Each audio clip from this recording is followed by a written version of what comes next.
Je suis pour le communisme, je suis pour le socialisme, et pour le capitalisme, parce que je suis opportuniste.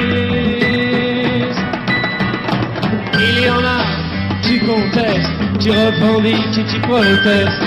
Moi je ne fais qu'un seul geste, je retourne ma veste, je retourne ma veste, toujours du bon côté.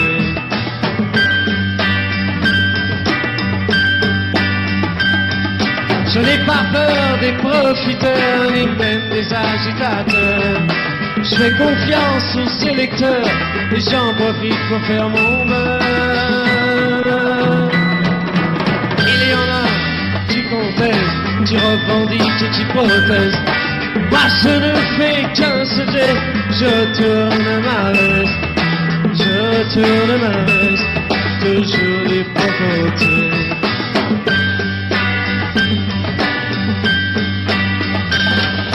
Je suis de tous les partis, je suis de tous les partis, toujours du bon côté.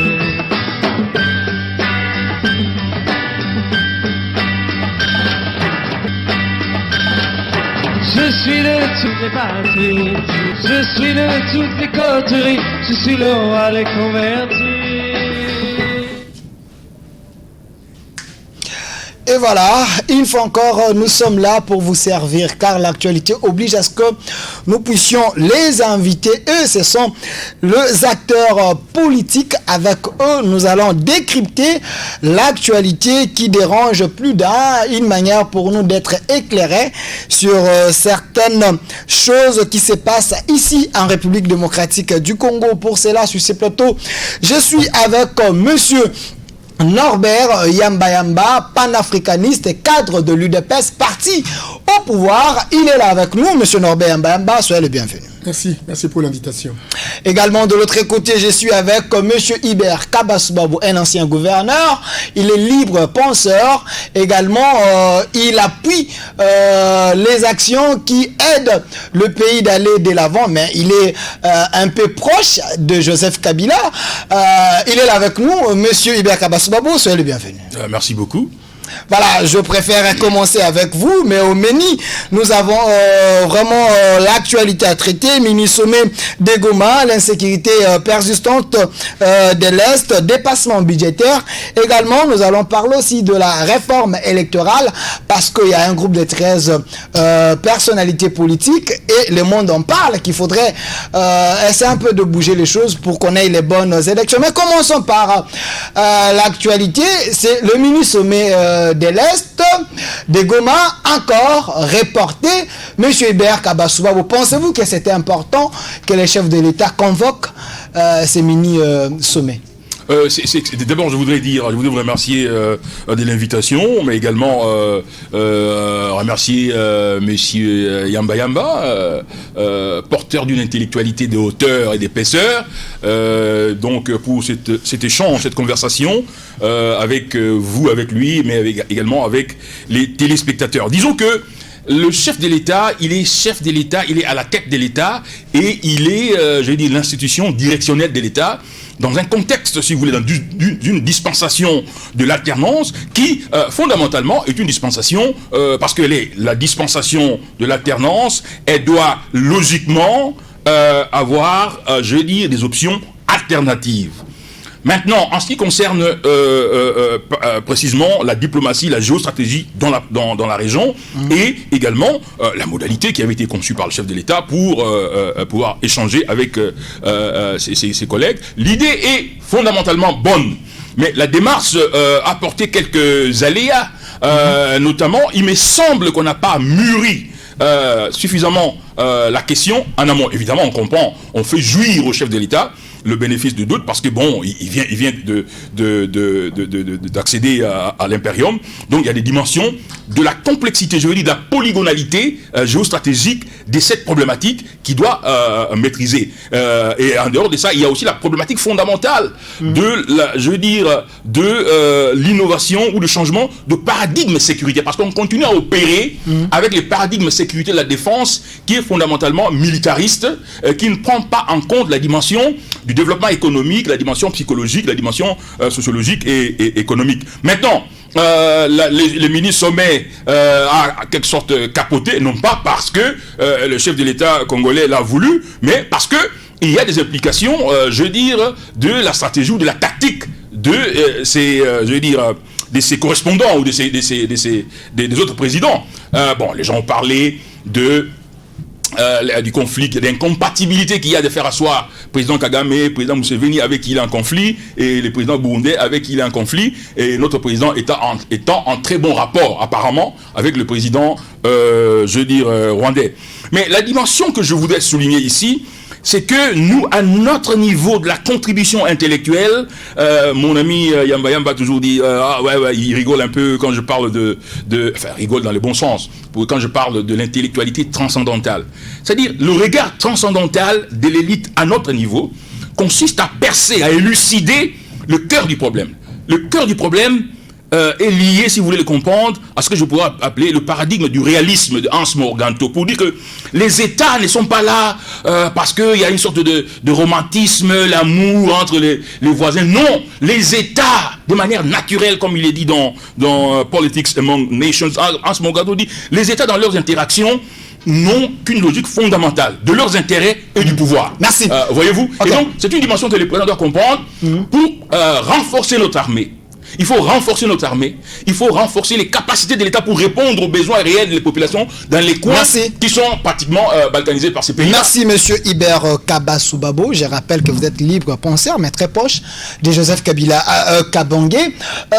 Monsieur Norbert Yamba Yamba, vous êtes au pouvoir, vous êtes également de l'UDPS, mais les autres pensent que la question n'était pas suffisamment étudiée pour que le chef de l'État puisse convoquer ces mini-sommets de Goma, qui a eu plusieurs fois boycott. Est-ce que pensez-vous que la question était vraiment mûre? Merci beaucoup. Je voudrais, dans un premier temps, saluer la présence de mon frère et ami Kabassoubabo, qui franchement m'a suscité l'intérêt de venir ici, parce que je sais qu'on va passer des bons moments de réflexion pour l'intérêt de notre pays. Donc, je suis très heureux d'être en face de lui et j'estime que ce débat va véritablement impacter l'exercice des actions publiques pour que cela se retentisse sur les concitoyens congolais. Et par rapport à votre question, il faudrait que j'informe à tout notre peuple de comprendre que le mini-sommet de Goma est très important. Parce que j'ai entendu les gens dire que pourquoi le président Tshisekedi prend des initiatives pour un mini-sommet de Goma. À la va-vite, il s'est précipité. La question n'était pas suffisamment. Et pourtant, il y a pas mal de choses au pays. Il y en a ceux qui disent que ce sont des initiatives non matures, etc. Dit au fait qu'il vient d'arriver au pouvoir. Et d'ailleurs, M. Kabassoubabo l'a stigmatisé tout à l'heure, etc. Mais il faudrait que nous puissions nous mettre d'accord. D'abord par rapport à ceux qui considèrent que le mini-sommet n'est pas important, et de comprendre que on peut tout changer, on ne sait pas changer la géographie. Lorsque on a un pays qui a des ambitions, qui voudrait aller de l'avant, il faut savoir bien protéger sa ceinture de sécurité. Et cette ceinture se réalise avec d'autres pays qui sont en interaction, qui sont nos voisins. On ne va pas les déplacer de cette géographie. Ils sont là, encore que le pouvoir que le nôtre, c'est un pouvoir qui ambitionne les États-Unis d'Afrique, l'Union africaine, etc. Et que nous considérons nos voisins non pas comme de pays autonomes, mais comme de provinces, au même titre que le Congo, Kinshasa, qu'ensemble, dans une sorte de synergie gagnante, on peut relever le défi. Et donc, au même moment que nous recherchons des solutions sur le plan interne, nous avons également intérêt de construire une synergie dans la ceinture pour qu'ensemble nous puissions véritablement relever le défi. Et le vrai défi, c'est de lutter contre la pauvreté des Africains. Je voudrais, par rapport à ce qu'ils disent de la maturité, l'air apaisé. Que d'abord, Félix Tshisekedi, notre président, a été pendant plusieurs années chargé des relations extérieures de l'UDPS. Et l'UDPS a fonctionné comme un pouvoir. C'est pas comme d'autres partis politiques qui désignent des responsables sans qu'ils fassent véritablement une politique, c'est pas du parti. Raison pour laquelle le FEUS a été suffisamment enseigné et rodé sur le plan de la diplomatie, etc. Il a défilé sur des tapis rouges avant qu'il ne soit chef de l'État. Et donc, je suis conscient... C'est important, mais ce qui est important, c'est de trouver la solution au problème des Congolais. J'avance. Allez, voilà. Pour vous dire que... il vous reste 1 minute 30. Il ne faut pas parler de maturité. Parce qu'il y a plusieurs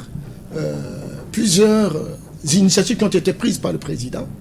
Vous savez qu'à un moment donné, il y a eu un sommet triangulaire entre Kinshasa, Ouganda et Rwanda, compte tenu de l'animosité qui s'est créée entre les deux chefs d'État.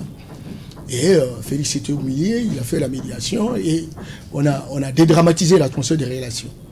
Aujourd'hui, il se pose encore un autre problème, c'est que il y a un conflit entre Rwanda, Ouganda, Burundi, et ce conflit a une répercussion négative sur Kinshasa. Et ça va jusqu'en Angola. Et on a besoin véritablement qu'on se mette d'accord. Il y a aussi d'autres projets fédérateurs, d'autres projets intégrateurs. Et il prend l'initiative. Mais comprenez que c'est un président de la République qui est plus informé que nous autres. Si à un moment donné, aux États-Unis, il y a des intrus qui posent des actes incontrôlés, ou même des chefs d'État éliminés, on en connaît dans leur histoire, et il n'y a pas un pays le plus renseigné que les États-Unis.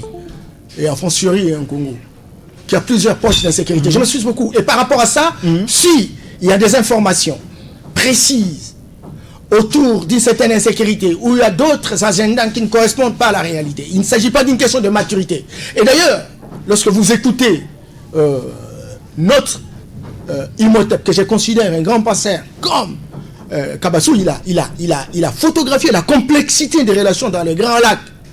Et il a démontré cela. Cela n'est pas le résultat d'une immaturité. Mais il s'agit d'une question de la complexité. Ce qui n'est pas la première fois que le chef de l'État puisse au moins se voir avec ses collègues. Mais pour quel résultat? Parce que les gens pensent que ce n'est pas la première fois. Mais l'Est souffre toujours. Il n'y a pas toujours de résultat. C'est comme si vous êtes en train de titiller sur la question. Non, mais écoute, arrêtez. Quand on fait une discussion de fond, il faut aller dans une analyse qualitative et quantitative. Ça veut dire quoi? Ça veut dire en fait savoir apprécier le point initial et le point d'arrivée. Dans le point initial, il y a un problème. Quelle est la destination que nous voulons? Et hier, comment cela s'est présenté? Et aujourd'hui, comment ça se présente? Et lorsque vous analysez l'écart entre le point initial et le point d'arrivée, hier, c'était très dramatique. Okay. Aujourd'hui, il y a des évolutions positives. Donc, il y a des avancées. Lorsqu'on ne comptabilise pas ces avancées, et donc, c'est vraiment commettre une erreur scientifique et grave. Et je vous dis qu'aujourd'hui, avec le déploiement qui a été monté, des militaires qui partaient de 11 à 21 000, avec une mobilisation des matériels sophistiqués, avec une diplomatie agissante, avec une convergence... Je n'ai pas très juste, vous avez déjà dépassé plus de 2 minutes par rapport à ce que Kabassou avait dit. Monsieur Béar Kabassou, est-ce que sentez-vous, selon Oyamba qu'il y a les avancées depuis l'entrée au pouvoir du nouveau président, Félix-Antoine Tshisekedi, pour le problème de l'Est, parce qu'il avait promis la paix, est-ce qu'il y a les avancées, ou soit sentez-vous qu'il y a encore des tâtonnements pour la sécurité à l'Est? Je dirais qu'il y a des insuffisances, mais ce ne sont pas des insuffisances que l'on pourrait attribuer au président Tshisekedi. Il y a des insuffisances qui sont systémiques. Moi, je voudrais plutôt... concernant, je voudrais revenir, c'est que la nuance ou la relativisation qu'a souhaité et qu'a également tenté d'expliquer notre frère Yamba Yamba, là, je suis tout à fait d'accord avec vous. Et il n'y a pas la notion de maturité, moi, je pense qu'elle n'est pas pertinente.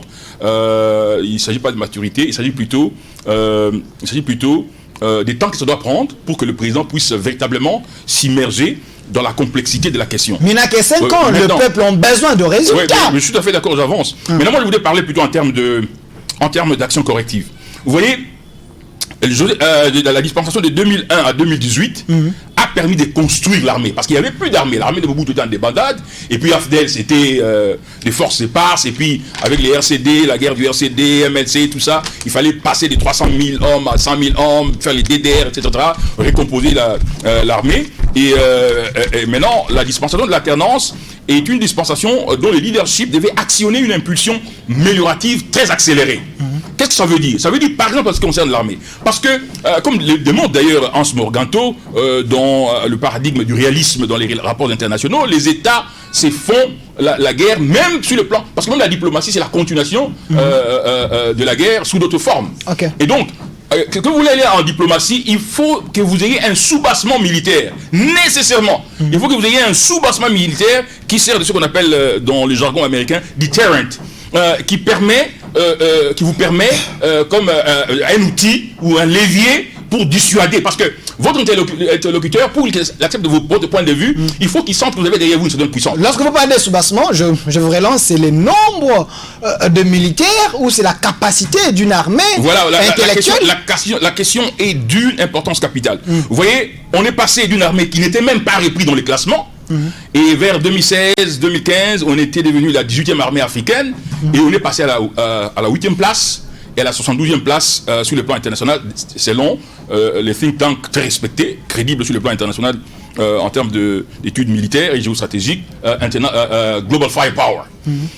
Et donc, quand vous parlez de... En fait, quand vous nous comparez par exemple, à l'Angola, l'Angola ne peut mobiliser d'hommes qui peuvent aller en guerre que 3 millions d'individus. Nous pouvons mobiliser 27 millions d'individus. En fait, même en Afrique subsaharienne, en dehors de l'armée égyptienne et de l'armée algérienne qui aujourd'hui est la meilleure armée africaine, la plus puissante. Et nous avons la capacité de mobiliser. Mais non, justement, c'est une dimension très très pertinente. C'est la question, justement, qui devait être l'une des priorités du président de la République dès qu'il entre en fonction. C'est, excusez-moi, l'accélération de l'équipement et l'amélioration de ce qu'on appelle en anglais firepower capability, donc la puissance de feu de l'armée. Okay. Et fondamentalement, la force aérienne. Regardez, nous sommes 8e sur le plan continental, sur à peu près 30. Une armée comme celle du Rwanda n'est même pas classée. Maintenant, notre plus grande faiblesse, nous avons 3 faiblesses dans notre armée. Ok. 3 faiblesses d'une catégorie militaire et d'autres faiblesses, 2 peut-être ou 3, sur le plan étatique. La première faiblesse, c'est sur le plan de la force aérienne. Nous n'avons que 6 avions de combat.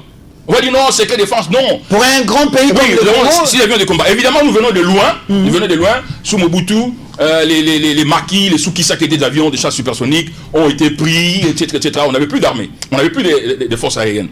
On a reconstruit, on n'a que 6 avions de chasse. Si vous allez dans le site web de Global Firepower, vous allez voir ça. L'Angola a 72 avions de chasse, dont 18 avions d'attaque. 18. L'Angola a 20 avions de transport. Parce que dans le système de guerre contemporain, quand il attaque par exemple à Dodo, c'est la capacité, la promptitude avec laquelle vous déployez les troupes qui détermine l'issue du combat. Or, nous n'avons pas beaucoup d'outils, ce que le général Etumba appelle des vecteurs. Voyez-vous, donc nous n'avons que 2 avions de transport. Nous sommes à un désavantage. Quand vous prenez par exemple les hélicoptères de combat, nous en avons peut-être une trentaine, et des vieux hélicoptères, des vieux MiG, ou des vieux Sukhoi. Mais vous prenez l'Angola par exemple, il y en a 136. Est-ce que c'est la manque de la volonté ou soit parce qu'on n'a pas l'argent? Je termine. L'Angola a une capacité d'invasion du Congo qui est inouïe. L'Angola peut nous attaquer sur tous les territoires et nous ne saurons pas réagir. Même l'Ouganda a plus de 10 avions de combat. Ce que je veux dire ici, c'est quoi? Le président Tshisekedi, l'une de ses priorités, maintenant où nous parlons, c'est l'accélération de l'équipement de l'armée pour améliorer à la fois la promptitude d'attaque et l'efficacité de l'attaque, mais tout en envoyant. Parce que les relations diplomatiques, c'est aussi le déploiement ou l'émission d'un signal de puissance. Ok, 30 secondes. Signal de puissance. Mais ça, c'est une catégorie des éléments, c'est la dimension militaire. Parce que il est parti aux États-Unis. Moi, je pensais, ce livre, je l'ai écrit, si vous m'ajoutez juste 30 secondes, ce livre, je l'ai écrit en 2012, il a été préfacé par le professeur James Robinson. Okay. Il établissait déjà les grands axes de la coopération, la nouvelle coopération militaire entre le Congo et les États-Unis. Les États-Unis, il n'y a pas un pays au monde dont les Américains ont besoin comme le Congo. Ça n'existe pas. Au moment où nous parlons. À la fois, parce que nous avons les matières, les minéraux stratégiques qui déterminent les rapports de force aujourd'hui. Et c'est une dimension que nous ne comprenons pas nous-mêmes. Voyez-vous? Donc, la dimension de la catégorie des actions correctives militaires, y compris aussi les forces spéciales, parce que quand vous menez une insurrection, enfin, on appelle ça insurgency, qui est, je vais dire, asymétrique, il faut avoir une forte ou de fortes unités de forces spéciales qui peuvent faire ce qu'on appelle les opérations acupuncturales ou les opérations furtives. Ça veut dire quoi? Ça veut dire que puisqu'ils sont ils sont dans les villages, etc. Quand vous les détectez, encore qu'il faut avoir un service de renseignement militaire fort, quand vous les détectez, vous n'avez pas besoin d'envoyer des fantassins. Il faut des unités, des forces spéciales, un peu comme on appelait à l'époque d'Itzhak, qui peuvent les éliminer avec des opérations acupuncturales. Merci M. Hubert Kabassoubabou, M. Norbert Yamba Yamba. On n'a pas besoin de dévaler le secret de notre armée, mais du moins analyser sur la question. Dans les think tanks internationaux. Merci. Même M. Yamba Yamba, est-ce que cette question vous dépasse, vous, le pouvoir en place, ou soit vous n'avez pas de bonnes stratégies pour donner tant soit peu la population de l'Est la paix tant voulue que le chef de l'État avait promis, parce que la parole du chef de l'État, c'est comme l'évangile. Alors, qu'est-ce qu'il faudrait nécessairement faire maintenant là pour que en 2000, peut-être 21, qu'on puisse oublier cette question, qu'on avance? L'armée n'est pas équipée, nous n'avons que 6 avions, l'Angola à côté de nous, nos adversaires en plus l'armure que nous, c'est ça notre faiblesse peut-être. Je voudrais vraiment saluer la pertinence de l'analyse, n'est-ce pas, de M. Kabassoubabou, toujours percutante. C'est faire véritablement le diagnostic par rapport à l'importance de la puissance militaire pour dissuader les ennemis. Je suis d'accord. La force dissuasive. Je suis très d'accord avec lui et je partage naturellement cette façon de dire. Ok. Mais je nuance tout petit peu en disant, au même moment qu'il reconnaît que nous avons la 8e place ou le 10e, nous sommes parmi les top 10 de la puissance. Plus que même le Rwanda. C'est au même moment qu'il constate que nous n'avons rien. Nous n'avons pas d'argent. Nous n'avons pas suffisamment. Nous n'avons pas de force de déploiement, etc. C'est pas donc cette contradiction flagrante qui construit une cohérence non mathématique. C'est ce qui m'inquiète un tout petit peu. Deuxième chose, pour analyser la politique et l'approche du président, il faut tenir compte de 2 éléments. Le premier élément, c'est la politique de l'UDPS dont il est ici. La politique pour accéder au pouvoir, pour gérer l'action publique, etc., qui porte essentiellement sur la non-violence active. La non-violence active ne met pas au devant de la scène la militarisation ou la puissance, n'est-ce pas, de l'armée conséquent. Mais elle met au devant de la scène le dialogue. Et le président souhaiterait gagner sans combattre. Ça, c'est la première chose. Deuxième chose... Ce qui ne veut pas dire qu'il ne faut pas outiller l'armée. Bien entendu. Bien entendu. Le président, c'est un panafricaniste. L'UDPS, c'est un pays panafricaniste. Il dit, on a beaucoup souffert. On s'est entretués entre nous, les Africains. Faut-il continuer véritablement à faire des dissuasions entre nous au lieu de prendre l'argent et affecter dans des domaines qui nous permettent de lutter contre la pauvreté, parce que le seul combat que nous avons en Afrique, c'est ce combat-là de lutte contre la pauvreté. Est-ce qu'il n'y a pas moyen de gagner sans combattre, en allant vers les autres, en allant vers les frères, discuter avec eux, poser les problèmes, montrer... Une diplomatie classique. Oui, bien entendu. Montrer comment nous pouvons tous ensemble gagner. Et convertir les uns les autres de manière que nous puissions voir dans la même direction. Parce qu'en réalité, à l'horizon 2063, il y a ce qu'on appelle cet agenda 2063. Il faudrait que l'on parle des États-Unis d'Afrique. Il faut préparer, il faut poser les jalons aujourd'hui. Et le président souhaiterait, au regard de la non-violence, au regard de la nécessité d'une vision panafricaine, au regard de la construction des États-Unis d'Afrique, au regard de la construction des Afriques régionales, etc., discuter avec les uns et les autres. Ça, c'est vrai. Cela n'exclut pas. Et ça, j'ai raison, je partage avec Abbas pour dire que c'est au même moment que nous négocions, c'est au même moment que nous mettons, n'est-ce pas, au devant de la scène, toutes ces stratégies dialogales, et nous avons intérêt véritablement à nous organiser. Et à nous organiser sur le plan militaire, à nous organiser sur le plan politique, à nous organiser sur le plan diplomatique. Parce qu'on peut avoir une force de dissuasion. On peut ne pas gagner véritablement la guerre lorsqu'on l'embrasse. On peut gagner une guerre sans l'avoir affrontée, simplement parce qu'on a une diplomatie qui véritablement est florissante. Voilà un peu la vision du président de la République. 30 secondes, Chité. Cependant, et là, Kabas ne va pas me contredire. Quelle est la situation aujourd'hui? Sur le plan diplomatique, on est en train d'avancer. Les différents pays de la région parlent. Et les mini-sommets de Goma auraient été un cadre pour continuer à parler de manière à décrisper et dédramatiser l'atmosphère des relations politiques. Sur le plan politique, je pense qu'on est en train véritablement de décrisper la situation à l'interne et à l'externe pour déstabiliser toutes ces poches d'insécurité de manière à ce que nous puissions avancer. Et puis sur le plan militaire, nous avons trouvé quoi? Quelle est notre capacité de déploiement? Le président de la République, qui a constaté qu'il y a des actions récurrentes à l'Est, notamment à Béni, etc. On est parti de 11 000 militaires à 21 000 militaires. On a déplacé les équipes pour travailler, des états-majors, pour travailler sur place. Mon cher ami, comptabilisons les avancées. Il y a eu beaucoup de sites des ennemis déstabilisés, détruits de fond en comble. Aujourd'hui, nous ne sommes pas dans une guerre conventionnelle.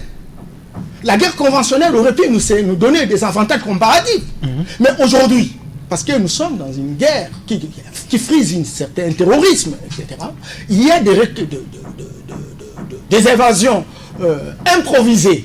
Mais donc nous n'avons pas encore la maîtrise. Mais nous n'avons pas dit que nous sommes à l'état d'une animalité zéro. Merci. On a avancé, on a déstabilisé et nous sommes en train de réduire le volume d'action. Merci monsieur Norbert. Merci monsieur Norbert Yamba. C'était le premier sujet de l'émission d'aujourd'hui. C'est vrai, on a parlé de mini-sommet de Goma, l'insécurité persistante de l'Est. On en a parlé, espérant que le chef de l'État va trouver la solution pour que le peuple de ces coins trouve quand même la paix. Mais c'est là, monsieur Hubert Kabassoubabou a dit que nous devons équiper notre armée. Parlons de dépassement budgétaire parce que ça intéresse les Congolais. C'est l'argent des contribuables congolais. Pensez-vous que la présidence ou les institutions de la République consomment trop au détriment de petits peuples? De toute évidence. Voyez-vous, la République moderne, l'État moderne, qui se veut un État, dans le sens de Weber, un État rationaliste, technocratique, qui porte en lui, je le dis comme une sorte de programmation d'innovation permanente, dans le sens weberien, a comme premier outil référentiel de gouvernance le budget. Parce que le budget, en réalité, il traduit, c'est pourquoi on dit les budgets traduit, en fait, encapsule la vision et même la projection, non seulement de la puissance d'une nation ou d'une société, mais également de son prestige. Et j'irais même très loin pour dire qu'il y a deux instruments, à part la Constitution, il y a deux instruments de gouvernance fondamentaux qui sont le programme de gouvernement et le budget. Voyez-vous? Et le budget vient pour traduire, pour quantifier et projeter la vision, l'entendement de la société et où on veut aller. Maintenant, en ce qui concerne la présidence en particulier, déjà en 2018, on a constaté, et beaucoup d'acteurs à la fois des experts, de la société civile, et même le ministère du budget, ont relevé la tendance au dépassement dépassements récurrents et de très fortes amplitudes. Exemple concret. En 2019, pour la rubrique budgétaire des frais de fonctionnement, la présidence, suivez-moi très bien, la présidence au mois de mai a dépassé de 4 fois les crédits budgétaires qui étaient prévus, qui étaient de 93 milliards de francs congolais. Qui était plutôt de 23 milliards. Les crédits budgétaires pour les frais de fonctionnement étaient de 23 milliards de francs congolais. Mais au 31 mai 2019, la présidence a dépensé pour les frais de fonctionnement 93 milliards de francs congolais. Donc 4 fois, au mois de mai. Au mois de mai. 4 fois, au mois de mai. Quel argent prévu? Voilà. Donc, le trésor public a dû suppléer. Maintenant, en 2020, cette propension a continué de manière systématisée. Maintenant, il n'y a pas seulement des dépassements outranciers, excessifs, de très forte amplitude. S'il y a un dépassement de 10%, on peut comprendre, on peut expliquer. Et on peut expliquer au ministère de budget pour dire, voilà, on peut faire peut-être des transferts de crédits. Mais en 2020, en 8 mois, la présidence, je ne parle pas du président de la République comme institution, je parle de la présidence comme service public, a utilisé sur des crédits de 50 millions de dollars américains pour les rémunérations, a utilisé 55 millions de dollars américains. Donc, les trésors publics devront maintenant trouver, quelque part, 27 millions de dollars américains pour suppléer. Mais il faut d'abord qu'on explique pourquoi on devait faire un tel dépassement. Il faut qu'on explique. Et les experts savent que, les auditeurs, les experts savent que des tels dépassements récurrents, systématisés et de très fortes amplitudes sont symptomatiques des détournements. Ça veut dire des allocations irrégulières ou des affectations illicites vers des fins qui ne sont pas autorisées. Merci. Donc, pour que... J'ai fait une lettre ouverte, aux députés, aux sénateurs pour dire, quand on va faire la reddition des comptes, encore qu'il ne faut pas faire la reddition des comptes mécanique, ritualiste, où la Cour des comptes vient, explique, c'est la menthe, et puis on dit, ok, ça va, quelques remarques, et puis on passe. Non! Il faut qu'il y ait un audit, triple audit, à la fois budgétaire, financier et managérial. Pourquoi? Je suis par là. Parce que on a tous été scandalisés, en fait, des scandales du siècle, avec les détournements des 57 millions de dollars, qui a été concocté à la présidence de la République comme service. Ça a été concocté au cœur même de la présidence de la République. Mais on n'a jamais vu de manière transparente et indépendante, on a vu des actions correctives implémentées pour assurer les citoyens que les forfaits, pour ne pas dire des forfaitures de cette nature, vont être répétés. Et il faut donc que tous les programmes qui ont été initiés par les services publics d'État appelés président de la République, il faut que tous ces programmes puissent être évalués de manière indépendante. Merci. Parce que l'IGF, l'inspection générale des finances, l'IGF est un service de la présidence, donc ne peut pas être juge parti. Merci. Et la Cour de compte fonctionne. Merci, monsieur Hibert Kabasubabo, libre penseur, proche du président, de l'ancien président Joseph Kabila Kabang. Ici, on réfléchit pays. Monsieur Norbert Yamba, ça tombe bien, vous êtes des luttes d'épaisse, vous êtes parti au pouvoir, vous êtes avec le président de la République, Félix Antoine Tshilombo Tshisekedi, qui dit comment expliquer ces dépassements. Vous nous avez amené l'état de droit, le respect des textes et autres, bonne gouvernance. Comment expliquer cela avec tous ces chiffres à l'appui? Merci beaucoup. Je salue encore une fois M. Kabasubabo de faire une très bonne analyse financière de ce que cela représente. Même si je suis tout peu inquiet, il n'a pas cité aucune source, il a parlé de société civile. Or, il y a des sociétés civiles. Il devait citer des sources. C'est l'émission de budget. C'est l'émission de budget. Voilà, merci. Jeune Afrique en a parlé, ODEP en a parlé, parce que la plupart... Voilà, il est protégé par moi. Évoluez. Le ministère du budget. Mais c'est l'émission du budget. Je suis tenté de vous dire qu'une fois, lorsqu'on a parlé de dépassement budgétaire, c'était une association spécialisée de la société civile, ODEP, qui a brandi les chiffres sur le marché public. Et j'ai ressenti la réaction alors du ministère du budget qui disait que c'était faux et archi-faux. Parce que tout ce qui était largué par ODEP à son temps, donc moi j'en étais une fois dans le parcours de cette structure, parmi les géniteurs, etc., ça a été révélé comme étant des allégations sentimentales, diffamatoires, qui ne reposaient sur aucun socle. Donc, lorsqu'on émet ce genre de chiffres sur la place publique, il faut toujours avoir de réserve, même si nous avons besoin véritablement que nos institutions aient l'orthodoxie nécessaire, justement, pour bien gérer les finances publiques. Et ça, c'est première chose. Deuxième chose, je voudrais apaiser Kabas, qui est du reste aussi financier, que le budget peut être déficitaire aussi. Ce n'est pas un événement. Ça veut dire en fait que les dépenses vaut plus que le disponible. Et lorsqu'on est en cours d'exercice d'un budget, etc., il peut y avoir des urgences. Et ces urgences demandent véritablement qu'on y aille dans la procédure d'urgence. Et quand on y va dans la procédure d'urgence, on peut aller au-delà de prévision. Quatre fois que l'argent prévu. Il faut justifier. Et c'est comme ça que les institutions s'installent. C'est comme ça que les structures se mettent en place pour dissuader et créer un système de surveillance mutuelle. Vous avez suivi un moment.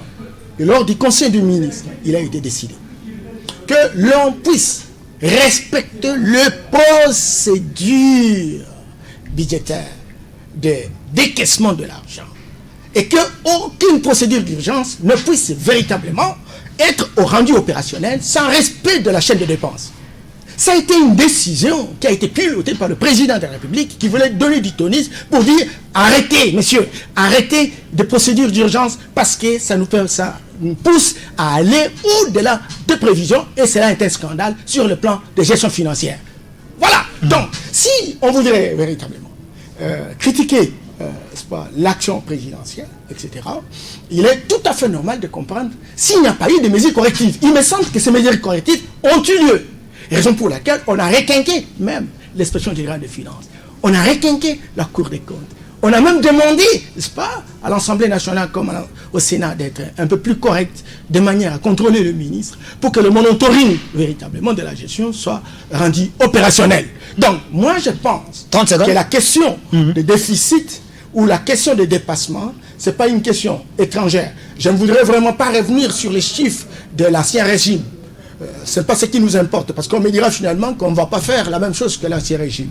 Mais lorsqu'il s'agit de comparer 50 millions à 55 millions avec un déficit, n'est-ce pas, un dépassement de 5 millions de dollars pour les moyens d'État à la présidente de la République, encore qu'il faut simplement avoir la mauvaise foi pour ne pas reconnaître quand même certaines mesures d'orthodoxie, certaines mesures rigoristes qui permettent véritablement à l'État d'être bien géré. Merci. Monsieur Béar Kabasbabo, vous avez donné des chiffres.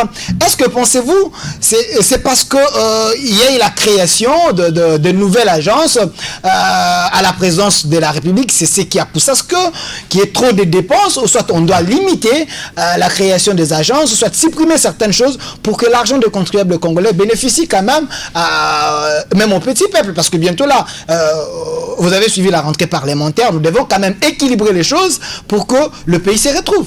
Non, je voudrais d'abord apporter une précision 2 minutes. Par rapport à ce que mon ami et frère Yamba vient de dire tout à l'heure. Donc il faut nuancer les choses. Okay. Vous avez fait un captage qui me semble approximatif. Je veux bien préciser, et ces chiffres sont publiés. Allez dans les sites web du ministère de budget, vous allez trouver ces chiffres. Ce n'est pas vos incantations. Ce n'est pas mes incantations, mes élucubrations, encore moins. Quand vous parlez, vous dites non, il faut relativiser 5 millions. Non, mon frère, ce n'est pas 5 millions.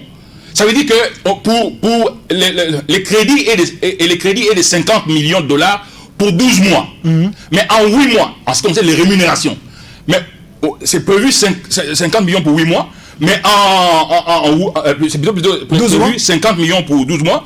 Mais en 8 mois, ils ont consommé 55 millions. Donc, le dépassement ne sera pas de 5 millions. Le dépassement sera de 5 plus 27 millions. Ça veut dire à peu près 33 millions de dollars. Pourquoi? Parce que si vous avez consommé 55 millions en 8 mois, il faudra prendre 55 millions divisé par 8 mois pour avoir la moyenne mensuelle et puis multiplier par les mois qui restent. Ça veut dire 4 mois qui restent. Et donc l'État congolais devra trouver les 27 millions de dollars. Qu'est-ce que justifie ces dépassements? C'est justement, non, je suis pas d'accord. C'est les charges. Non, attendez.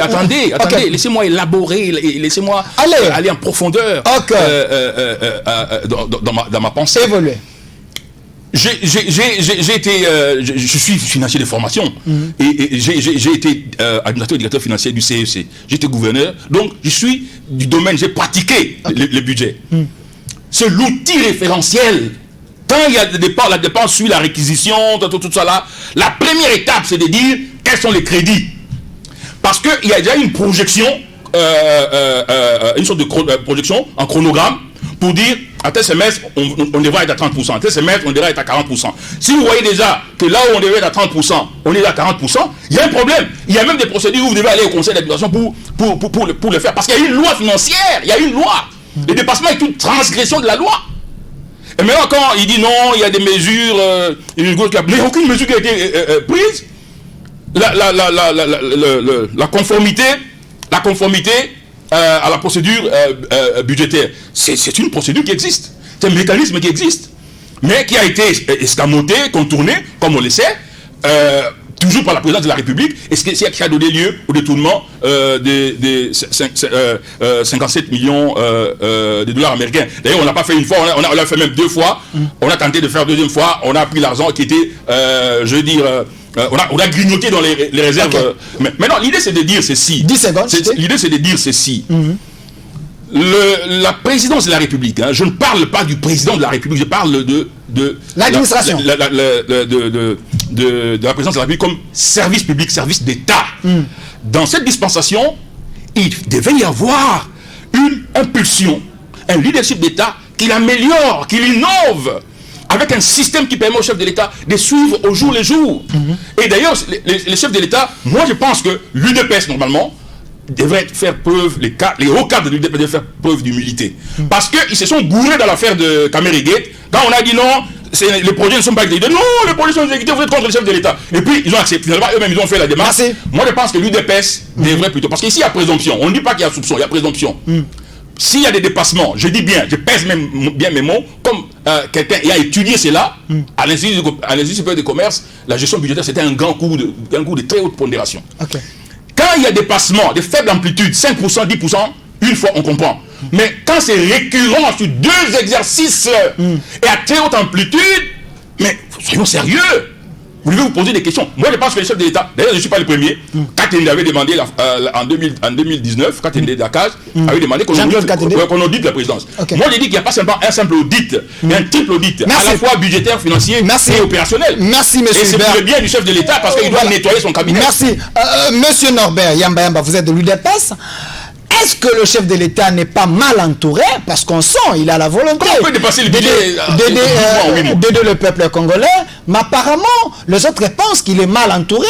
Autour de lui, il n'y a pas de gens outillés, les gens qui peuvent bien faire les choses pour que le pays gagne. Il y a quand même les intérêts des gens. Il y a des gens qui privilégient leurs intérêts que les intérêts nationaux. Qu'est-ce qu'il faut faire pour que le président ouvre l'œil si réellement ce qu'Hébert Kabasoubabo est en train de dire c'est vrai, pour que cela cesse? Merci beaucoup. Hébert Kabassou, il est très technique. Et il a pratiqué aussi cette technique. Et il combine les deux. Donc, c'est un praticien, mais c'est aussi un théoricien. Beaucoup de considérations par rapport à ça. Mais je voudrais qu'il relativise un certain nombre de choses. Il sait que les services publics de l'État fonctionnent avec un certain nombre de procédures. C'est un consultant qui le dit, qui fait généralement le monitoring de l'action publique dans les différents services de l'État, y compris à la présidence de la République. Il existe un sous-gestionnaire de crédit qui a un rôle de regarder les différentes prévisions. Le décaissement tient compte de ces prévisions, etc. Et ces sous-gestionnaires endosseraient la responsabilité. Peut-être qu'il démontrerait le contraire des injonctions qu'il a reçues. Quand cela ne tient, il faut se poser la question sur les urgences. Et si ces urgences sont compatibles à la survivance de l'État. Et raison pour laquelle on a toujours besoin de mener des enquêtes pour justifier un certain nombre de choses et de tirer des conclusions non concluantes. Exactement, c'est pertinent ce que vous dites. Voilà. Cependant, ok. Si le ministère du budget est à mesure de nous démontrer, pièce à l'appui, aujourd'hui, dans le site, qu'il y a des dépassements dans tel ou tel service de l'État, y compris à la présidence de la République, dont il a le devoir de responsabilité, c'est que quelque part nous sommes en train véritablement d'avancer, il y a des évolutions positives. Parce que cela nous permet, et raison pour laquelle nous avons un ministère du budget, c'est justement pour alerter. Voilà monsieur, vous aviez tel chiffre, voilà où est-ce que vous en êtes, de manière à corriger. De manière à corriger, cher ami, rien ne se fait de manière mathématique. Nous sommes dans la gestion. Et si aujourd'hui nous sommes capables de visualiser les différents chiffres qui existent, y compris à la présidence de la République, nous avons fait un bon bondissement. Troisième chose, je voudrais dire à M. Basoubabou 30 secondes. Que vous avez un peu exagéré le chiffre. Il a exagéré. 8 mois. Ok. Oui, mais c'est ce qui est... Excusez, Kabas, moi je... L'argent des 12 mois, mais vous l'avez dit en 8 mois. En 8 mois. Il est prévu 50 millions à 12 mois. Et pour à 8 rémunération. mois, pour la rémunération. Et à 8 mois, on a dépensé 55 millions. Et il dit que à la fin de l'exercice, on dépassera 27 millions. 27, ce qui fait quelque chose de 22 millions. Regardez, à 8 mois, on a dépassé seulement 5 millions. Et si... Non, 55 millions. Non, je m'excuse beaucoup, 55 millions. Un dépassement de 5 millions sur le budget prévu. Pour 12 mois. Pour 12 mois. Oui. Et donc, si on considère les 5 millions, on considère les 5 millions de dépassement, et donc, on peut, à 4 mois qui restent, on peut faire 5 mois, divisé par 2, ça nous donne 2 millions 500. Non. Mon frère, je peux on fait la moyenne, tromper. on fait le rapport entre les 55 millions qui ont été utilisés, parce que ça nous donne l'idée de ce qu'on dépense par mois. Donc 55 millions, dépensés à 8 mois, divisé par 8 mois, ça vous donne 2 millions, quelque chose comme ça. Multiplié maintenant, non, ça c'est à peu près 6 millions. Multiplié par les... Parce qu'il reste encore 4 mois, on doit payer les gens. On doit payer notre ami, les professeurs, et les professeurs, les Dikaba, qui est là maintenant. Enfin, vous m'avez arraché mes millions. Non, je voulais remettre. Donc je voudrais dire, peu importe les nombres, peu importe le chiffre, ce qui est bon bondissement pour nous aujourd'hui, c'est les institutions sont en train véritablement de travailler. Le système d'alerte est opérationnel. Et la régulation est impossible parce que déjà sur base de ce système d'alerte, il y a une décision qui a été prise.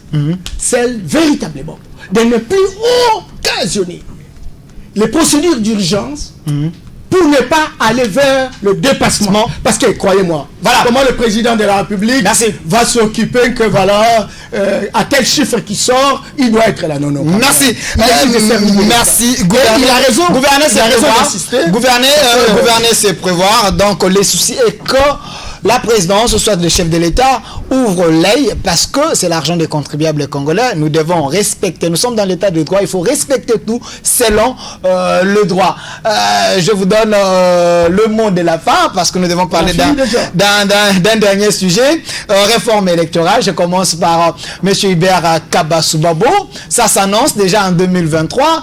Il y a les autres qui pensent que Kabila peut revenir encore en 2023 comme candidat président de la République. On avait vu l'ancien président au Sénat comme sénateur à vie. Est-ce que cette hypothèse, ça serait normal qu'il revienne comme candidat président de la République? Alexis Thambwe Mwamba dit, nous devons mettre de l'argent à côté pour qu'en 2023, qu'on ne rate rien, qu'on organise les élections. Pensez-vous qu'il faut réformer les choses au lieu d'aller à l'élection d'un seul tour, il faut aller à l'élection du deuxième tour avec la démarche des 13 personnalités politiques. Quelle est votre lecture? Non, rapidement, je voudrais, parce que j'ai toujours dit comment je viens ici, j'imagine que c'est également la philosophie pour Norbert, qui porte encore un nom européen alors qu'il est panafricaniste. Moi, je suis panafricaniste. Par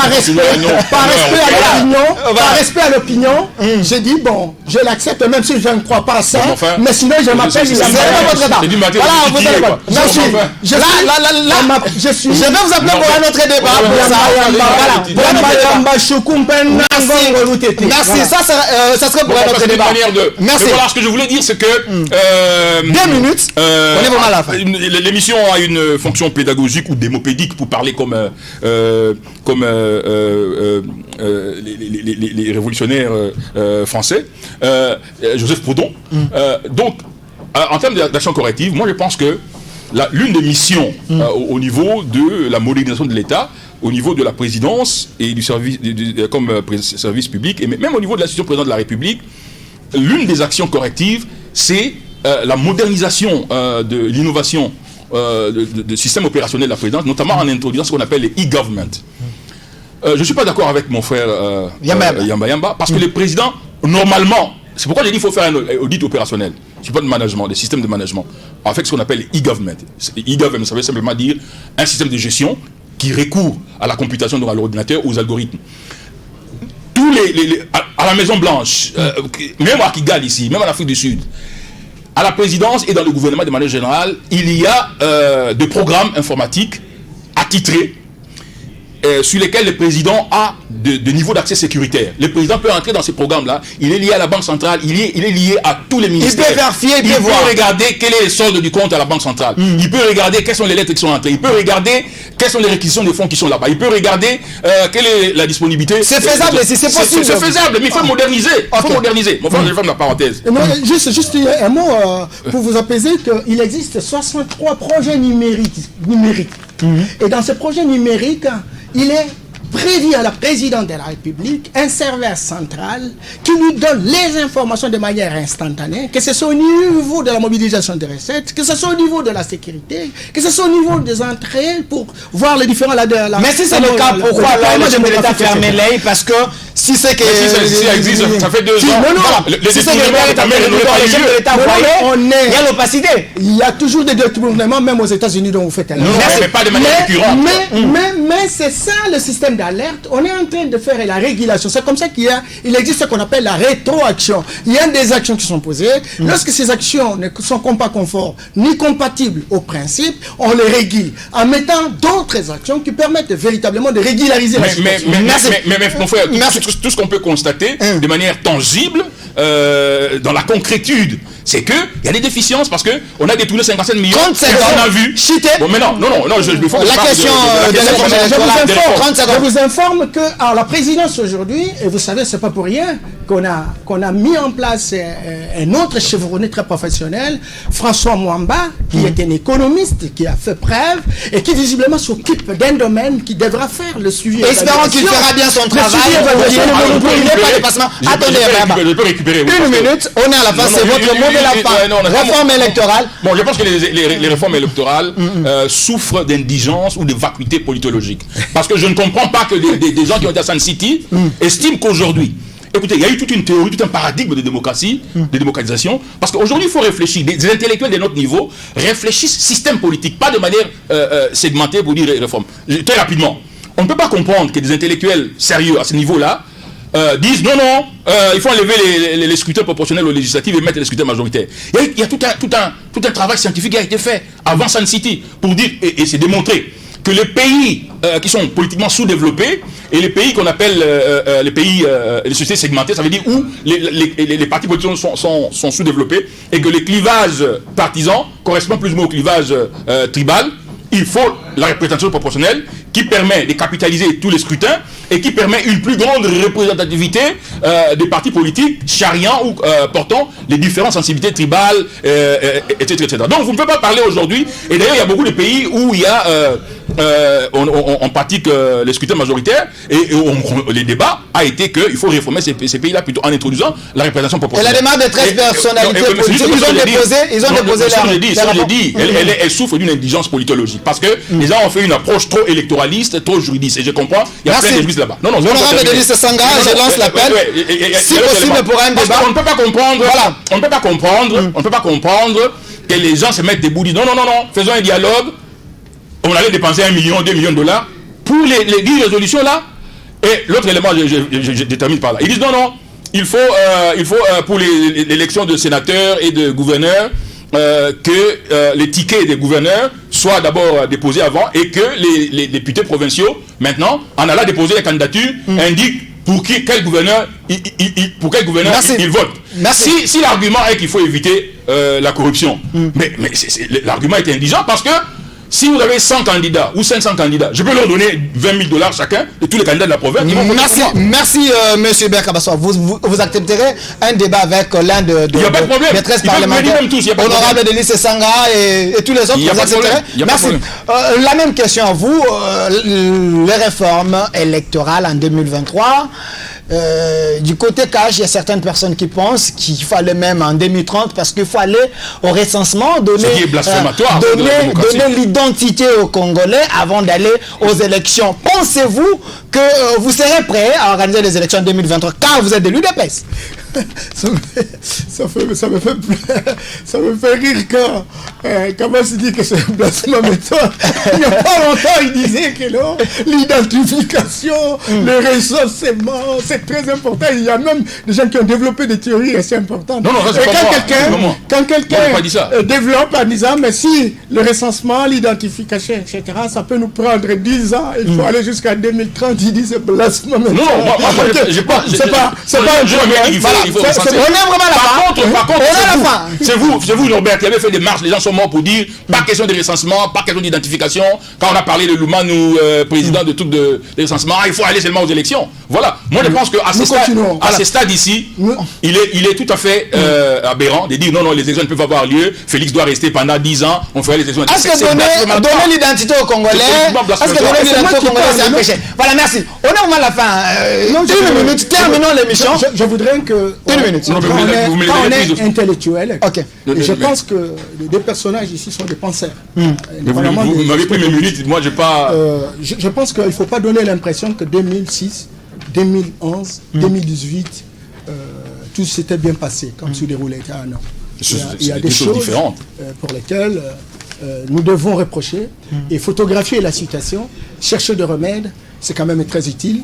Et moi, je pense qu'on a faussé, n'est-ce pas, la procédure, parce qu'on aurait pu, comme la CNI avait rédigé en bonne et due forme un rapport qui comprenait les forces, n'est-ce pas, et les faiblesses, ainsi que les perspectives, ces rapports-là auraient pu véritablement faire l'objet de discussions au niveau du Parlement, et on aurait dégagé un certain... Là, je suis tout à fait d'accord avec vous, c'est logique. Voilà. C'est même politologique. Mais maintenant, 10 secondes, terminé. 10 c'est secondes. les mêmes députés qui auraient pu faire pression au bureau de l'Assemblée pour que cette discussion se fasse, estirent et cherchent à nous proposer des choses dont on sait que c'est guidé par un certain nombre de motivations. Quand cela ne tienne, nous avons besoin véritablement que des réformes interviennent au niveau du scrutin. Nous avons besoin effectivement au niveau de la composition même de la CENI. Et si nous acceptons naturellement que 2018 a été une alternance, c'est que la situation est revenue normale. Pourquoi ne pas revenir au ministère de l'Intérieur pour organiser véritablement? Merci, M. Mbayamba, la même question. Vous serez d'accord à un débat avec l'un de 13 personnalités, ceux qui ont conçu ce programme-là, ces projets-là? Oui, mais... Voilà, le plateau est là pour vous. Merci. Merci, M. Norbert Yamba, cadre de l'UDPS, parti au pouvoir, un vrai panafricaniste. Merci d'avoir répondu à notre invitation. Également de l'autre côté avec M. Iber Kabasubabou, un ancien gouverneur, libre et penseur, très proche du FCC. Merci de l'avoir souligné 3 fois et j'en suis très fier. Voilà. Parce qu'il est un leader architectonique. Merci d'avoir répondu. De dire que c'est un kabilologue. Voilà. Même s'il est proche de Kabila. Voilà, un vrai kabilologue. Merci à vous également, fidèles téléspectateurs derrière la caméra, Merveille Agoloa, Angelo Bota à la réalisation, Aimé Bidoya, supervisé par William Afouni. J'ai dit un grand merci au cordon Gilles Chitumbaï, à la programmation Bébé Bercy. Un grand merci à notre président Roger Lumbala pour la confiance. Restez fidèles à ces programmes. Au revoir. Et pour le capitalisme, parce que je suis opportuniste. Il y en a qui contestent, qui revendiquent et qui protestent. Moi je ne fais qu'un seul geste, je retourne ma veste. Je retourne ma veste, toujours du bon côté.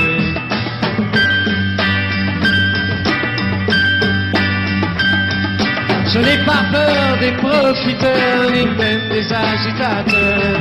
Je fais confiance aux sélecteurs, et j'en profite pour faire mon beurre.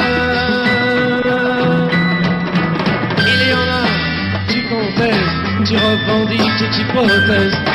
Moi je ne fais qu'un seul geste, je tourne ma veste. Je tourne ma veste, toujours du bon côté.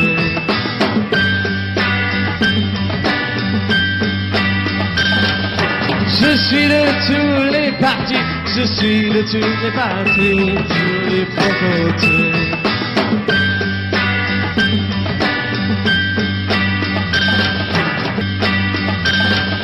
Je suis de tous les partis, je suis de toutes les coteries, je suis le roi des convertis.